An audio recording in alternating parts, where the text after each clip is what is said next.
Now, when it comes to gender-affirming care, we realize a lot of people don't really understand what that means. So we talked to a doctor just outside of Austin to break it down for us. So here's what he had to say. Well, a recent directive from Governor Greg Abbott and Attorney General Ken Paxton labels gender-affirming care for transgender children as child abuse.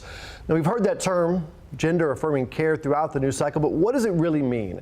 This morning, we want to learn more about that, especially when it comes to young people. So Dr. Bhavik Kumar is a family medicine provider in San Antonio, joins us right now. Dr. Kumar, thanks for your time.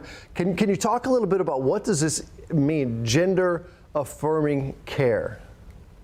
Sure, yeah, gender-affirming care is life-saving care, and it includes a number of different things, including medications, access to services, whether it's mental health providers, but overall, it's for kids that are diagnosed with some type of gender dysphoria. And you say kids, what ages are we talking about here? Yeah, this specific attack from the Abbott administration is for anybody who's 17 and younger.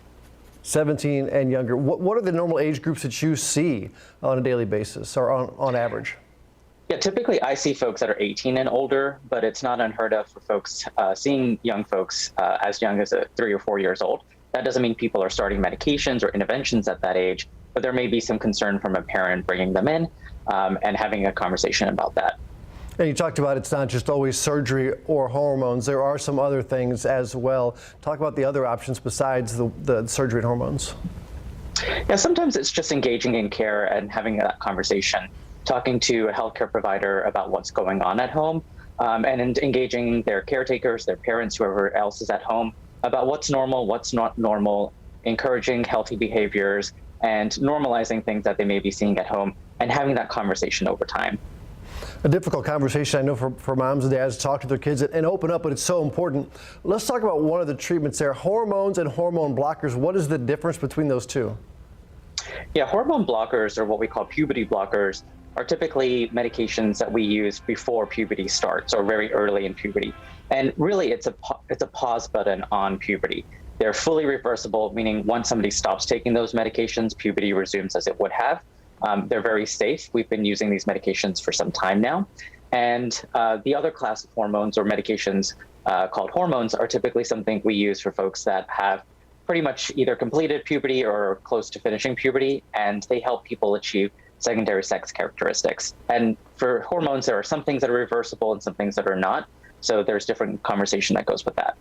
Things that are not reversible, do you see people that try and say, okay, what can I do now, who seek out reversing their care? Does that happen a lot?